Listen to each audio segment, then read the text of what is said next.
Hello, everyone. Welcome back to Simple English Talks. I'm so happy you're here with us today, whether you're listening on your commute, your lunch break, or maybe just relaxing at home. We're really glad you chose to spend this time with us. Hey there, great to see you all again. I have to say I'm in a really good mood today. I had a great morning.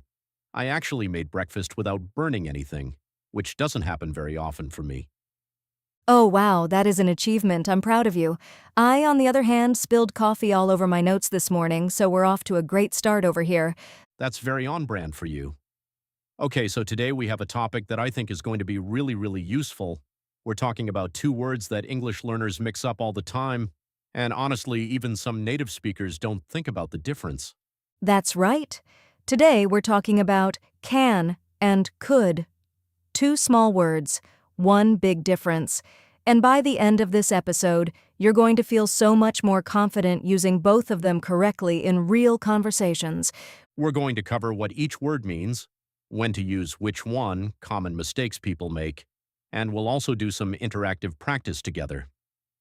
So stick with us all the way to the end. And here's a question for you right now, before we even start teaching. Do you know the difference between can and could? Write your answer in the comments below. We love reading what you think before the lesson. Yes, drop your answer down there.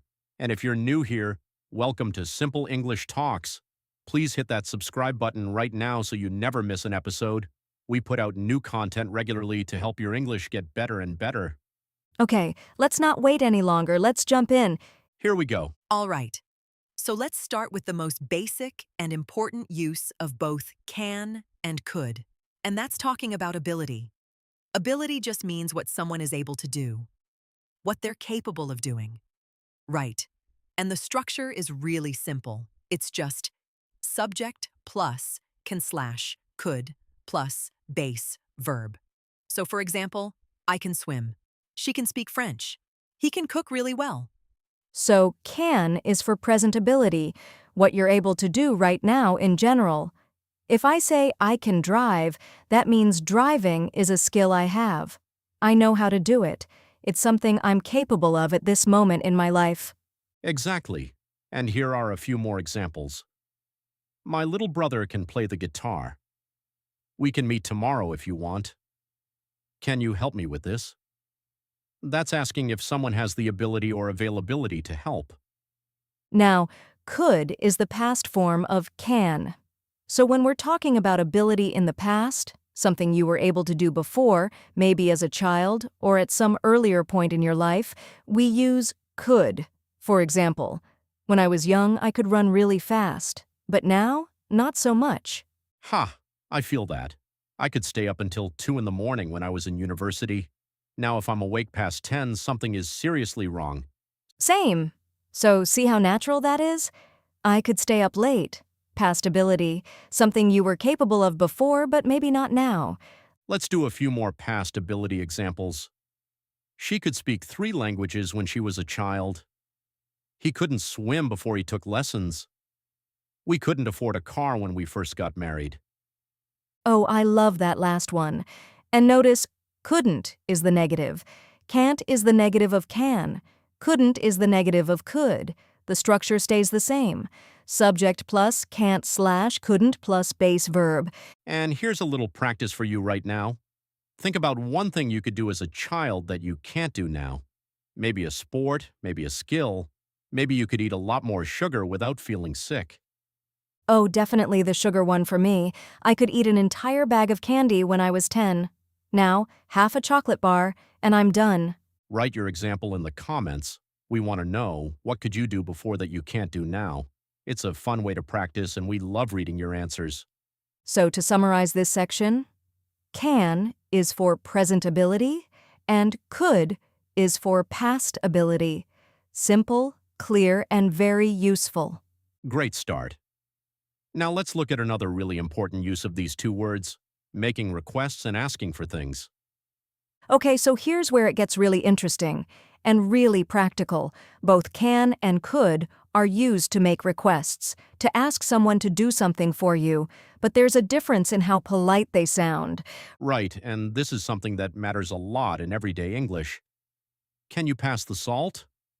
Sounds casual and friendly, totally fine between friends or family. Could you pass the salt? Sounds a little more polite, a little more formal. It's a small change, just one word, but the feeling is different. Think of it this way. Can is like asking your best friend. Could is like asking your boss or someone you don't know very well. That's a perfect way to think about it. And when you add please, it gets even more polite. Could you please help me with this? That's a very natural, respectful way to ask for something in English. Let me give you a real-life situation. Imagine you're at a restaurant. You want more water. You could say, "Can I get more water?" That's totally fine. But if you want to sound a little more polished, you say, "Could I get more water, please?" Both work. Could just sounds a bit more refined. Here's another situation. You're at work and you need your colleague to send you a file. To a close colleague, you might say, "Hey, can you send me that file?" To your manager or someone more senior, you'd probably say, "Could you send me that file when you get a chance?" And notice something, in requests, could doesn't really mean past anymore. It's not about the past at all. It's just more polite. That's one of those things that can confuse learners. Could has more than one job. First, it's past ability. Second, it's polite requests. Let's also add a third thing, asking for permission. Can I leave early today? That's informal, maybe to a friend or a casual boss. Could I leave early today? That's more polite and respectful. Here's a quick activity.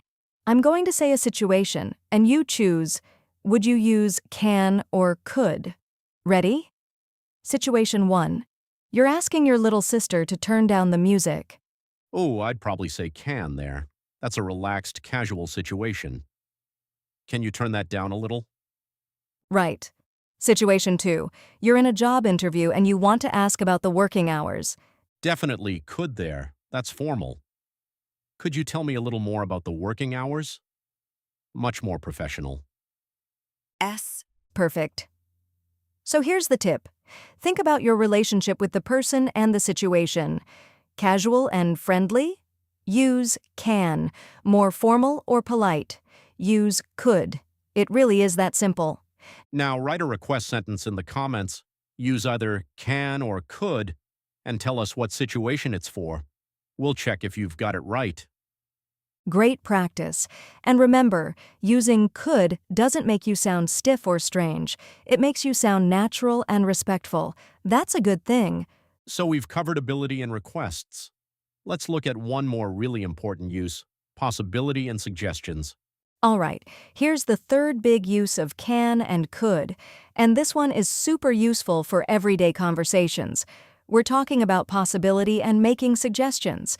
So when we talk about possibility, something that is maybe true or might happen, we often use could.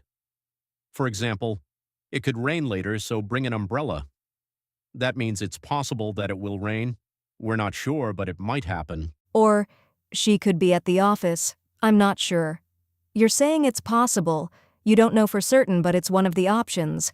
Could here means maybe, possibly. And this is different from can for possibility.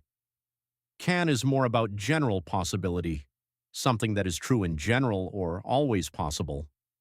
For example, stress can cause headaches. That means it's generally possible. Stress has the ability to cause headaches. It's a general truth. So think about it this way. Can for general possibility and facts. Could for specific situations where you're not certain.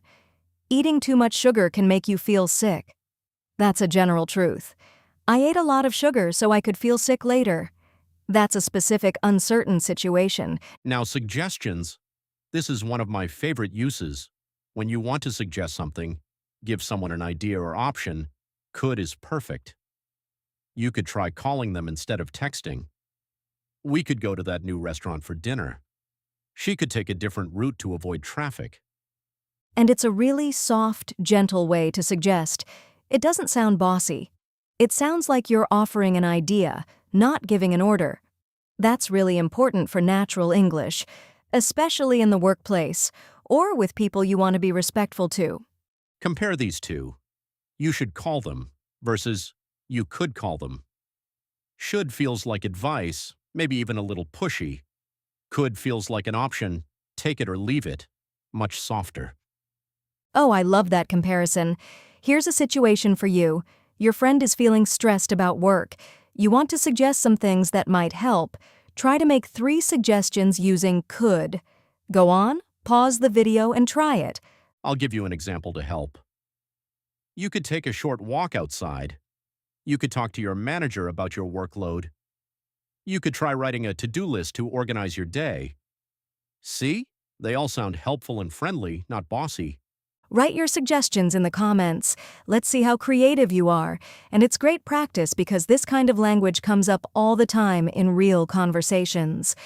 So to wrap up this section, could is used for a specific possibility, it might happen, and for making gentle suggestions. Can is used for general possibility and facts that are generally true. 3 sections down. You're doing great. Now let's talk about the mistakes. This is always one of the most useful parts. Let's do it. Okay, I have a little confession to make. When I was first learning about modal verbs, I made so many mistakes with can and could. I used to mix them up constantly, and sometimes what I said sounded a little strange to native speakers. I think everyone does this, honestly. These are 2 of the most common words in English, so when you use them the wrong way, people notice, even if they don't say anything. So let's fix the most common mistakes right now. Mistake number 1, using can when you need could for polite requests. So learners will say something like, "Can you please explain this again?" to their teacher. That's not wrong exactly, but in a formal situation, it sounds a bit too casual. The better version is, "Could you please explain this again?" Much more respectful. And why is it better? Because could adds a layer of politeness.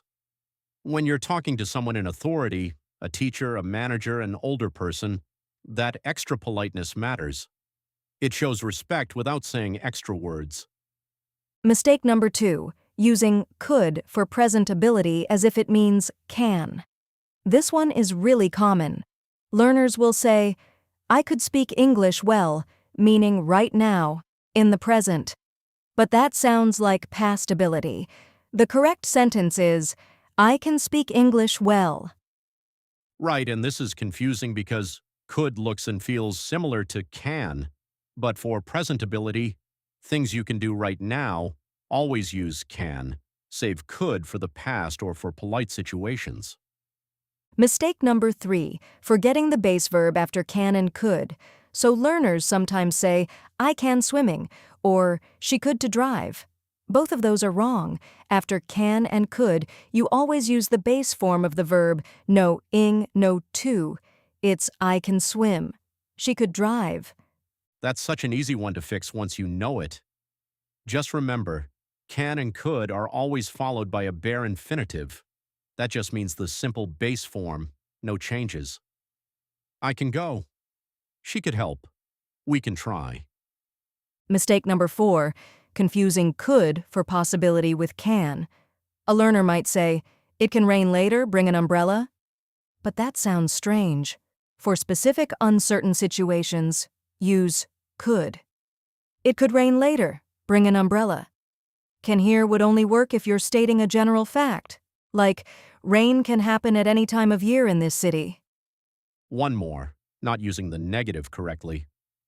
Some learners say, "I couldn't can do it," or mix things up. Keep it simple. Can't for present negatives, couldn't for past negatives. I can't come tonight. I couldn't come last week. Clean and simple. And you know what? Making mistakes is completely normal. Every single person learning a language makes these mistakes. The important thing is that you now know what to watch for. That already puts you ahead of where you were before this episode. Exactly. Don't be hard on yourself. Just keep practicing and it becomes natural.